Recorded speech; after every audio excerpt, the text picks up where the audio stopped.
never lost a single battle. Not once. His enemies feared his name more than death itself.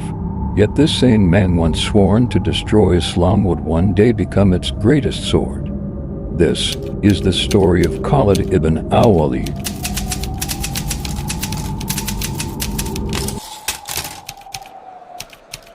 In the heart of the Arabian desert stood Mecca, a city of trade, idols, and power. Among the nobles of Quraysh, one name would rise above the rest: Khalid ibn al-Walid, a child born for war. And from his earliest breath, the desert seemed to whisper his destiny. This child was not meant for quiet living. He was meant for war. While other children laughed and played, Khalid trained. His father's wealth gave him horses, his tribe gave him weapons, and the desert gave him harsh lessons. The boy learned to ride before he could grow a beard. He learned to strike with the sword before he could grow strong arms. Every scar on his hands was a mark of pride. Every ride across the dunes a lesson in command. Even as a youth, he was feared. Even as a boy, he was respected. As he grew, Khalid's mastery became legend. He was called the Master of the Horse. His cavalry thundered like storms across the desert. In battle exercises, his leadership was unmatched. He understood the mind of war, how men moved, how fear spread, how victory was seized. Quraysh saw in him a future general, a commander who could shape history. And Khalid believed it too. The battlefield was his destiny. The sword was his companion. War was his language. But then came a voice that challenged everything.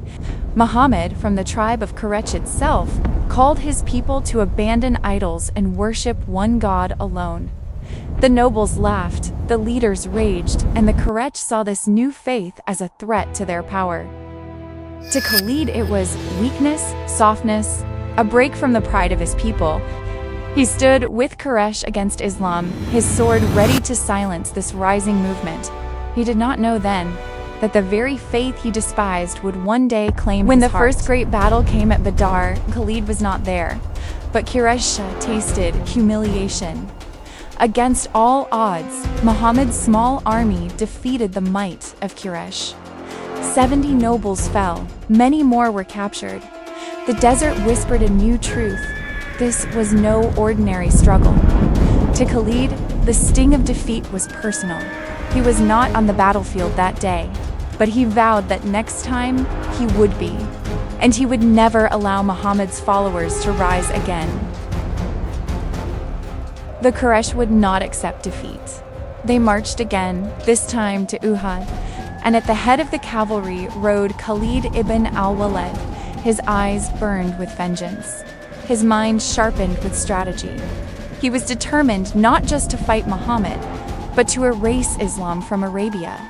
At Uhud, Khalid would unleash the genius of his tactics, and the Muslims would feel his storm for the first time.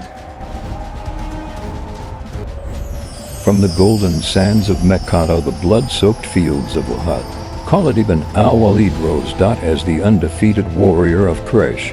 But fate had other plans. The man who once rode to destroy Islam will soon ride to defend it. And this was only the beginning. In the next episode, Khalid's sword will tremble not with rage, but with revelation. Join us in episode 2, From Enemy to Defender. Shape the world. Stay with us as we unleash the great histories that shape the world. Tell me in the comments section what you know or want to know on this epic history. Khalid ibn al-Walid, the Sword of Allah. Thanks for watching. Please subscribe, like, comment, and share.